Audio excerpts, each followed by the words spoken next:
ಈ ದಿವಸ ಭರವಸೆ ಸಮಿತಿಯ ಅಧ್ಯಕ್ಷನಾಗಿ ಸಮಿತಿಯ ಸಭೆಯನ್ನ 11 ಗಂಟೆಯಿಂದ 1:30 ಗಂಟೆವರೆಗೂ ಕೂಡ ನಡೆಸಿದೀವಿ. ಇಂದಿನ ವಿಶೇಷವಾದಂತಹದ್ದು ಅಂತ ಹೇಳಿದ್ರೆ RDPR ಡಿಪಾರ್ಟ್ಮೆಂಟ್ ನಿಂದ ಬಂದಂತ ಸಭೆ.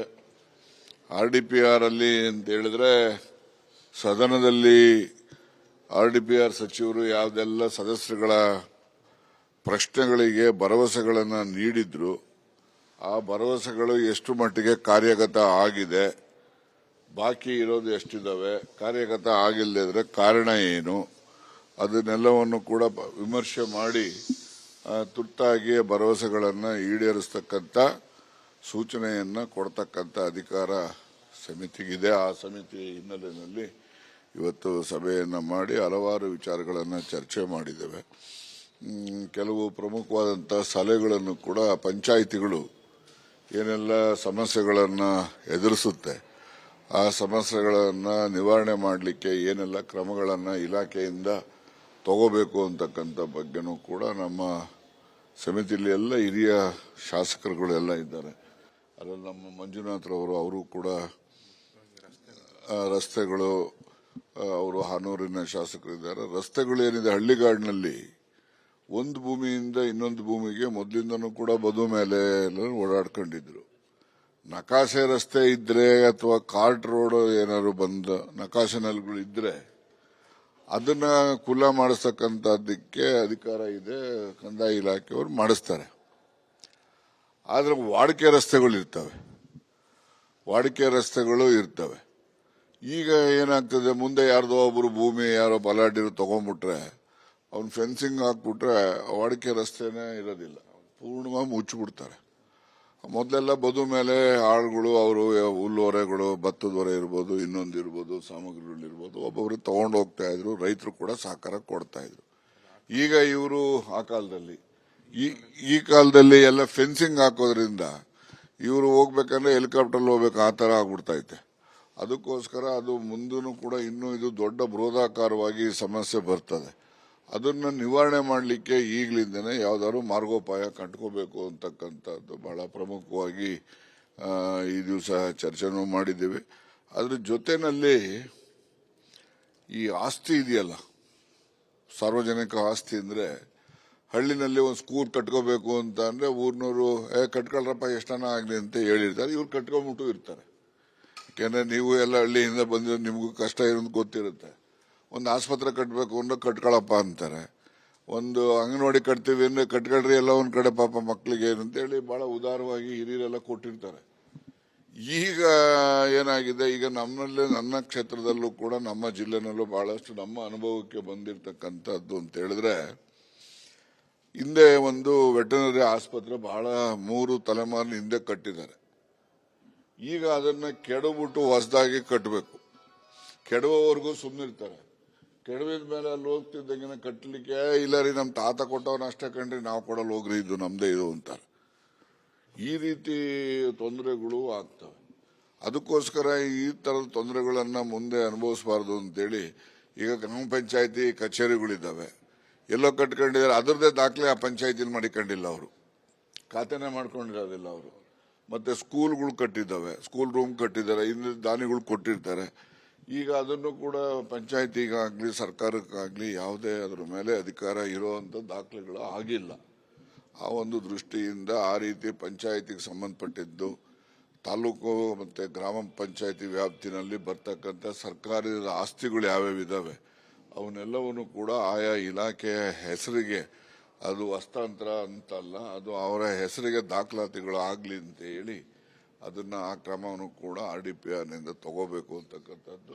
ಹಾಗೇನೆ ನಮ್ಮ ಮುಖ್ಯಮಂತ್ರಿಗಳು ಹಿಂದೆ 2025 ಡಿಸೆಂಬರ್ ಕಾಣಿಸುತ್ತೆ, ಅದು ಏನು ಗ್ರಾಮ ಸಭೆಗಳನ್ನ ಲೈವ್ ಅದನ್ನ ಆ ಪಂಚಾಯತಿಲಿರ್ತಕ್ಕಂಥ ಎಲ್ಲ ಜನರು ಕೂಡ ಅದನ್ನ ವೀಕ್ಷಣೆ ಮಾಡತಕ್ಕಂಥದ್ದು ಒಂದು ಕಾರ್ಯಕ್ರಮವನ್ನ ಅಲ್ಲಿ ಹಾನೂರಿನ ಒಂದು ಪಂಚಾಯತಿನಲ್ಲಿ ಮುಖ್ಯಮಂತ್ರಿಗಳು ಅದನ್ನ ಚಾಲನೆ ಕೊಟ್ಟಿದ್ರು.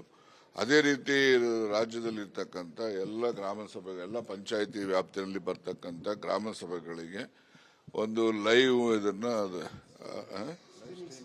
ಲೈವ್ ಸ್ಟ್ರೀಮಿಂಗ್ ಅದನ್ನು ಮಾಡತಕ್ಕಂಥದ್ದಕ್ಕೆ ಸಂಪೂರ್ಣ ಮುಗಿಸ್ಬೇಕು ಅದನ್ನು ಕೂಡ ಅಂತಕ್ಕಂಥ ಚರ್ಚೆಗಳು ಸಲಹೆಗಳು ಮಾಡಿದ್ದೇವೆ ಇವತ್ತು. ಸರ್, ಈಗ ಇದು ತುಮಕೂರಿನಲ್ಲಿ ಒಳಾಂಗಣ ಕ್ರೀಡಾಂಗಣ ಏನಿದೆ ಅದಕ್ಕೆ ಪರಮೇಶ್ವರ್, ಯಾಕಂದ್ರೆ ಬಸವರಾಜ ಬೊಮ್ಮಾಯಿ ಅವರು ಆರೋಪ ಮಾಡಿದ್ದಾರೆ, ಮಹಾತ್ಮ ಗಾಂಧೀಜಿ ಹೆಸರು ಬದಲಾಯಿಸಿದ್ರೆ ಇವರು ಸಿಟ್ಟು ಬರುತ್ತೆ, ಈಗ ಪರಮೇಶ್ವರ್ ಅವರ ಹೆಸರು ಇಡ್ಲಿಕ್ಕೆ ಮುಂದಾಗಿದ್ದಾರೆ ಅಂತ. ನಾನು ನಿನ್ನೆ ಬಂದವನು, ನಾನು ಹೋಗಿಲ್ಲ, ಈಗ ಹೋಗ್ತಾ ಇದ್ದೀನಿ. ಈಗ ಅಲ್ಲಿ ಏನು ಹೇಳಿ ವಾಸ್ತವಾಂಶ ಏನಿದೆ ಅಂತ ತಿಳಿದು ನಿಮ್ಗೆ ಹೇಳ್ತೇನೆ.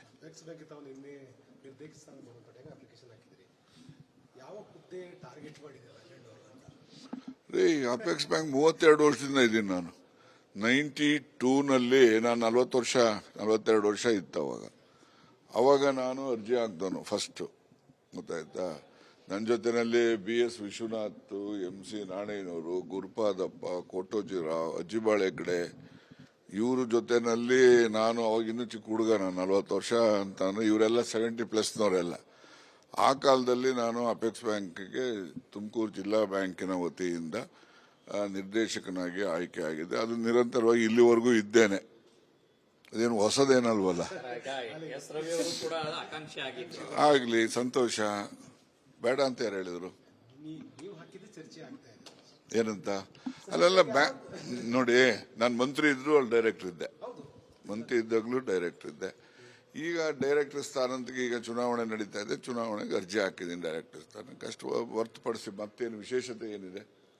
ಯಾಕಂದ್ರೆ ಅಪೇಕ್ಷ ಬ್ಯಾಂಕಿನ ವಿಚಾರದಲ್ಲಿ DK ಶಿವಕುಮಾರ್ ಅವರು ನಿಮ್ಮನ್ನ ಅನೇಕ ಬಾರಿ ಮಾತುಕತೆಯನ್ನ ಮಾಡಲಿಕ್ಕೆ ಪ್ರಯತ್ನ ಮಾಡಿದ್ರು, ನಿಮ್ಮನ್ನ ಕನ್ವಿನ್ಸ್ ಮಾಡಕ್ಕೂ ಕೂಡ ಭೇಟಿಯನ್ನು ಮಾಡಿದ್ರು, ಕನ್ವಿನ್ಸ್ ಮಾಡಕ್ಕೂ ಪ್ರಯತ್ನ ಮಾಡಿದ್ರು. ಅಲ್ಲ, ನಂದು ಶಿವಕುಮಾರ್ ಅವ್ರ ಭೇಟಿ ಯಾವುದೇ ರಾಜಕೀಯ ಹುದ್ದೆ ವಿಚಾರದಲ್ಲಿ ಭೇಟಿ ಅಲ್ಲ, ಬೇರೆ ವಿಚಾರಗಳಲ್ಲಿ ಮಾತಾಡಿದೀವಿ ಹೊರತು ರಾಜಕೀಯ ಹುದ್ದೆದು ಯಾವುದೋ ನಾನು ಅವರು ಚರ್ಚೆ ಮಾಡಿಲ್ಲ. ಸರ್, ಈಗ ಇವತ್ತು ರಾಹುಲ್ ಗಾಂಧಿ ಅವ್ರನ್ನ ಭೇಟಿ ಮಾಡ್ತಾ ಇದ್ದಾರೆ, ಈಗ 2 ಗಂಟೆಗೆ ಬರ್ತಾರಲ್ಲ ಮೈಸೂರಿಗೆ, ಇಬ್ರು ಹೋಗ್ತಾರೆ.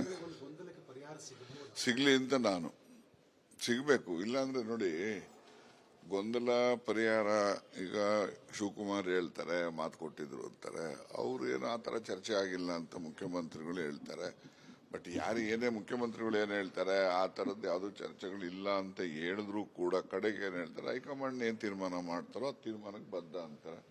ಅದು ನೋಡಿ ಶಿವಕುಮಾರ್ ಅವರು ಕೂಡ ಹೌದಪ್ಪ, ಅಂತಿಮವಾಗಿ ಹೈಕಮಾಂಡ್, ಈಗೆಲ್ಲ ಹೈಕಮಾಂಡ್ ಇರೋದ್ರಿಂದ ಹೈಕಮಾಂಡ್ ಅವ್ರು ಏನಾರ ಒಂದು ಅವರು ಅಂತಿಮವಾದಂಥ ಒಂದು ಗೊಂದಲ ನಿವಾರಣೋಪ ಮಾಡಬೇಕು. ಇಲ್ಲಾಂದ್ರೆ ಅಡ್ಮಿನಿಸ್ಟ್ರೇಷನ್ ಸಫರ್ ಆಗ್ತದೆ. ಮತ್ತೆ ನಮ್ಮಲ್ಲೂ ಕೂಡ ಗೊಂದಲಗಳಿರ್ತದೆ. ಏನಪ್ಪ, ನಾಳೆ ಅವ್ರ ಮುಖ್ಯಮಂತ್ರಿ ಆದ್ರೆ ನಮ್ದೇನು, ಇವ್ರ ಮುಖ್ಯಮಂತ್ರಿ ಇದ್ರೆ ಏನು, ಹಿಂಗೆ ಹೋಗೋರು ಬರೋರು ಎಲ್ಲಗಳು ಚರ್ಚೆಗಳಾಗ್ತವೆ. ಎಲ್ಲ ನಮ್ಮಂಗೇನೆ ಯಾರು ಇರೋದಿಲ್ಲ, ಗೊತ್ತಾಯ್ತಾ. ಅದರಿಂದ ಗೊಂದಲ ನಿವಾರಣೆ ಮಾಡಬೇಕು ಅಂತೇಳಿ ನಾನು ಕೂಡ ಹೈಕಮಾಂಡ್ಗೆ ಹಿಂದೆನೂ ಕೂಡ ಮಾಧ್ಯಮದ ಮೂಲಕ ಒತ್ತಾಯನೂ ಕೂಡ ಮಾಡಿದ್ದೇನೆ. ಈಗಲೂ ಕೂಡ ನಾನು ಪಕ್ಷ ಈಗ ಕಾರ್ಪೊರೇಷನ್ ಎಲೆಕ್ಷನ್ಸ್ಗಳು ಜೂನ್ 30 ಮಾಡಬೇಕಂತಿದೆ. ಮೇ ತಿಂಗಳಲ್ಲಿ ಖರ್ಗೆ ಅವರು, ಪ್ರಿಯಾಂಕಾ ಖರ್ಗೆ ಅವರು ಹೇಳಿದ್ದಾರೆ, ಅವ್ರು ಹೇಳಿರೋ ಪ್ರಕಾರ ZP TPS ಚುನಾವಣೆಗಳನ್ನು ಮಾಡಬೇಕು. ಇದು ಮಾಡಲಿಲ್ಲ ಅಂತ ಅಂದ್ರೆ ಏನಾಗ್ತದೆ, ನಮಗೆ 73rd 74th ಅಮೆಂಡ್ಮೆಂಟ್ ಅಲ್ಲಿ ಏನು ಸ್ಥಳೀಯ ಸಂಸ್ಥೆಗಳಿಗೆ ಸಂವಿಧಾನಬದ್ಧವಾದಂತಹ ಹಕ್ಕನ್ನು ಕೊಟ್ಟಿದ್ದಾರೆ, ಅವರು ಹಣಕಾಸನ್ನ ಬಿಡುಗಡೆ ಮಾಡೋದಿಲ್ಲ. ಅಲ್ಲಿ 15th ಫೈನಾನ್ಸ್ ಅಲ್ಲಿ ನೇರವಾಗಿ ಆಯಾ ಗ್ರಾಮ ಪಂಚಾಯಿತಿಗಳಿಗೆ ಮತ್ತೆ ತಾಲೂಕು ಪಂಚಾಯಿತಿಗಳಿಗೆ ಹಣ ಬಿಡುಗಡೆ ಆಗ್ತಾ ಇದೆ. ಈ ಚುನಾವಣೆ ಆಗಿಲ್ಲ ಅನ್ನೋ ಕಾರಣಕ್ಕೆ ಅವರು ಅದನ್ನು ಬಿಡುಗಡೆ ಮಾಡೋದಿಲ್ಲ. ಸುಮಾರು ಸಾವಿರಾರು ಕೋಟಿ ರೂಪಾಯಿಗಳ ಬರ್ತಕ್ಕಂಥ ಅನುದಾನ ರಾಜ್ಯಕ್ಕೆ, ಗ್ರಾಮದ ಪಂಚಾಯಿತಿಗಳಿಗೆ ಅದು ಅಡಚಣೆ ಆಗ್ತದೆ.